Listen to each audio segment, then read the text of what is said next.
President of the Republic of Indonesia, I request Protocol to escort His Excellency and invite him to address the Assembly.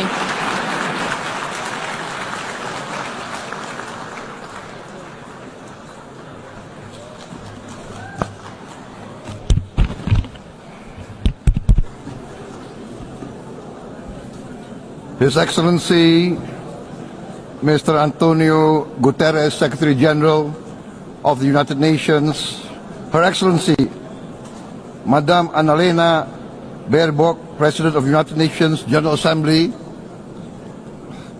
His Excellency, Mr. Moses Abelian, Under-Secretary General for General Assembly and Management, Excellencies, Heads of States, Heads of Governments, distinguished delegates, ladies and gentlemen, it is indeed a great honor for me to stand in this august General Assembly Hall among leaders and representatives who represent almost all of humanity. We differ in race, religion, and nationality, yet we gather together today as one human family. We are here first and foremost as fellow human beings, each created equal, endowed with unalienable rights to life, liberty, and the pursuit of happiness. The words of the United Nations Declaration of Independence have inspired democratic movements across continents, including the French Revolution, the Russian Revolution, the Mexican Revolution, the Chinese Revolution, and Indonesia's own struggle and journey to freedom. It also gave birth to the Universal Declaration of Human Rights, adopted by the United Nations in 1948. All men are created equal was the creed that opened the way to unprecedented global prosperity and dignity. And yet, in our own era of scientific and technological triumphs, an era capable of ending hunger, poverty, and environmental ruin, we also continue to face today grave dangers, challenges, and uncertainties. Human folly, fueled by fear, racism, hatred, oppression, and apartheid, threatens our common future. My country knows this pain. For centuries, Indonesians lived under colonial domination, oppression, and slavery. We were treated less than dogs in our own homeland. We Indonesians know what it means to be denied justice and what it means to live in apartheid, to live in poverty, and to be denied equal opportunity. We also knew what solidarity can do in our struggle for independence, in our fight to overcome hunger, disease, and poverty. The United Nations stood with Indonesia and gave us vital assistance. Decisions made here based on human solidarity by the Security Council and this Assembly gave Indonesia independence, international legitimacy, opened doors, and supported our early development through the efforts of the United Nations Children's Fund, the United Nations Food and Agriculture Organization, the FAO, the World Health Organization, and many, many other United Nations institutions. And because of that, Indonesia today stands on the cusp of shared prosperity and greater equality and dignity. Madam President, Excellencies, our world today is driven by conflict, injustice, and deepening uncertainty. Every day we witness suffering, genocide, and blatant disregard for international law and human decency. In the face of these challenges, we must not give up. as the United Nations Secretary General said, we cannot give up. We cannot surrender our hopes or our ideals. Justice and freedom for all. We remain committed to internationalism, to multilateralism, and to every effort that strengthens this great institution. Today, Indonesia is nearer than ever before to meeting the Sustainable Development Goals of ending extreme poverty and hunger. Because years ago, this very chamber chose to listen and uphold social and economic justice. We will never forget. And today, we must never be silent while Palestinians are denied that same justice and legitimacy in this very hall. Excellencies, Thucydides warned, the strong do what they can, the weak suffer what they must. We must reject this doctrine.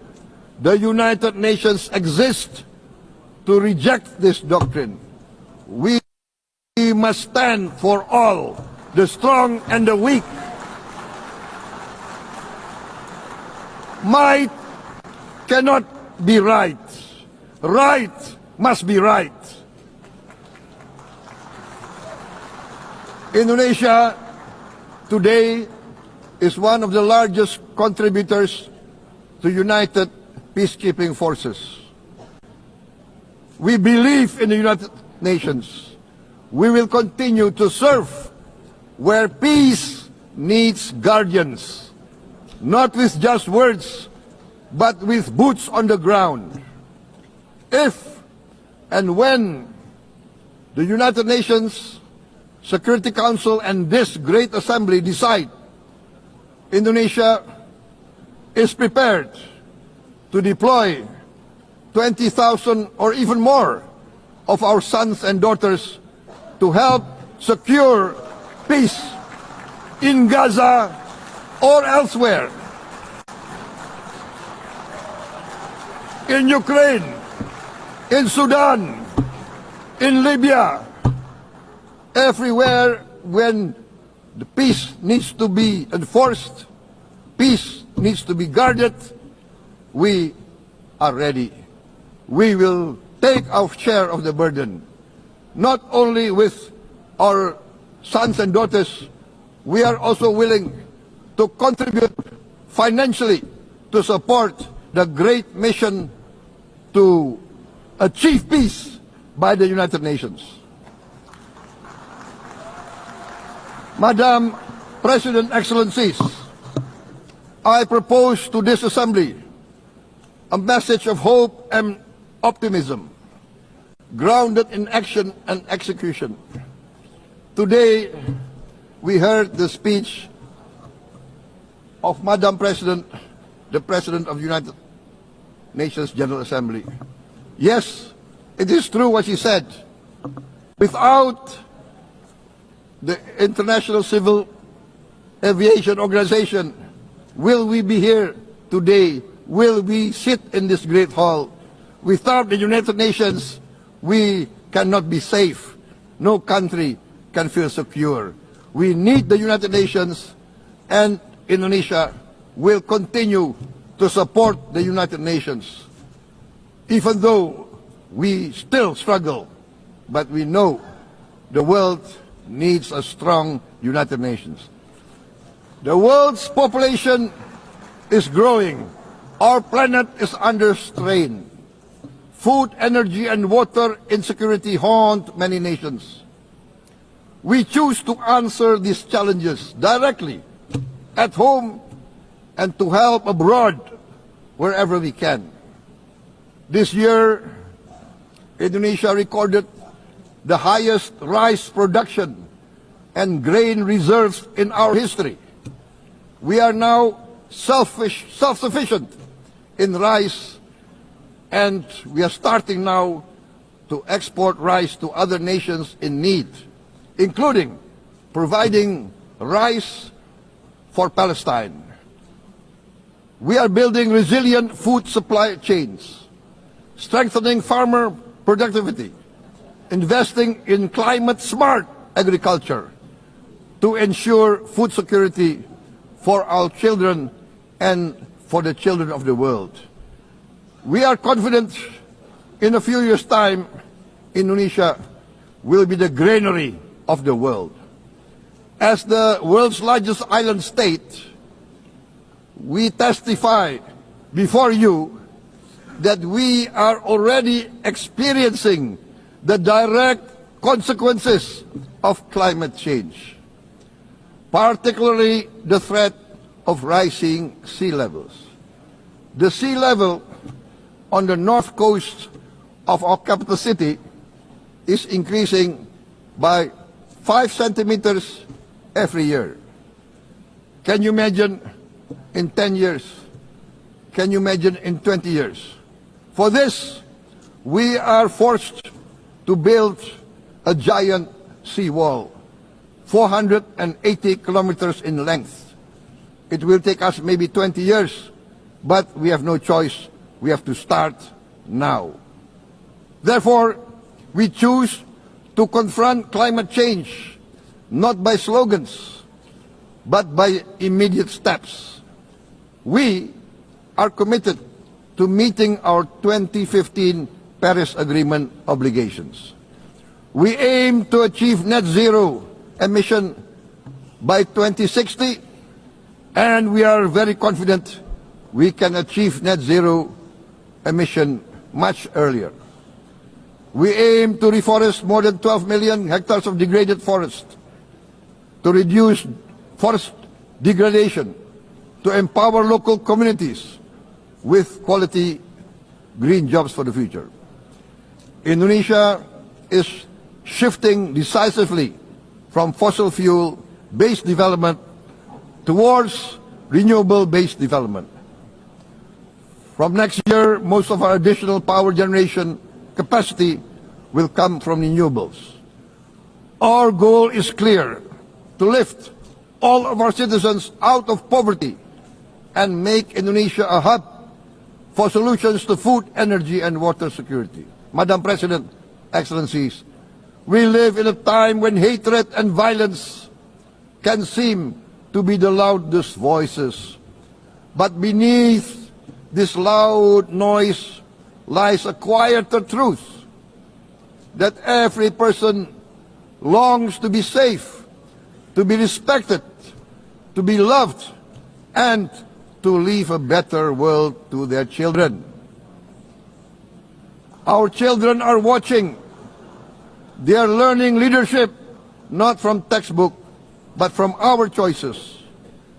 Today, still, a catastrophic situation in Gaza is unfolding before our eyes. At this very moment, the innocent are crying for help, are crying to be saved. Who will save them? Who will save the innocent? Who will save the old and women? Millions are facing danger at this very moment. As we sit here, they are facing trauma. They are facing irreparable damage to their bodies. They are dying of starvation. Can we remain silent? Will there be no answer to their screams? Will we teach them that the human family can rise to the challenge? Madam President, we must act now. Many speakers have said that. We must stand for a multilateral order where peace, prosperity, and progress are not the privilege of a few, but the right of all. With a strong United Nations, we can build a world where the weak do not suffer what they must, but live the justice that they deserve. Let us continue humanity's great journey of ideals, the selfless aspirations that created the United Nations. Let us use science to uplift, not use science to destroy. Let rising nations help others to lift themselves. I am convinced that the leaders of the great world civilizations of the West, of the East, of the North, of the South, leaders of America, Europe, of India, China, the Islamic world, the whole world, I am convinced they will rise to their role demanded by history. We are all hopeful that the leaders of the world will show great statesmanship, great wisdom, restraint, humility, overcome hate, overcome suspicion. Madam President, distinguished delegates, we are greatly heartened by the events of the last few days, where significant leading countries of the world have chosen to side with history, to choose the right side of history, the path of the moral high ground, the path of rectitude, the path of justice, the path of humanity, to shun hatred, to overcome suspicion, and to avoid the use of violence. The use of violence will beget violence. No one country can bully the whole community of the human family.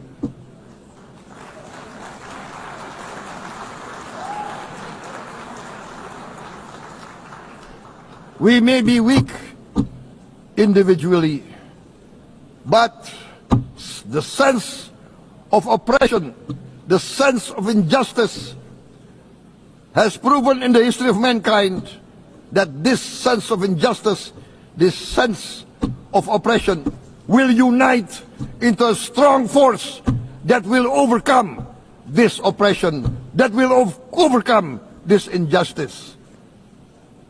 To close, I would like to reiterate again Indonesia's complete support for the two-state solution in Palestine.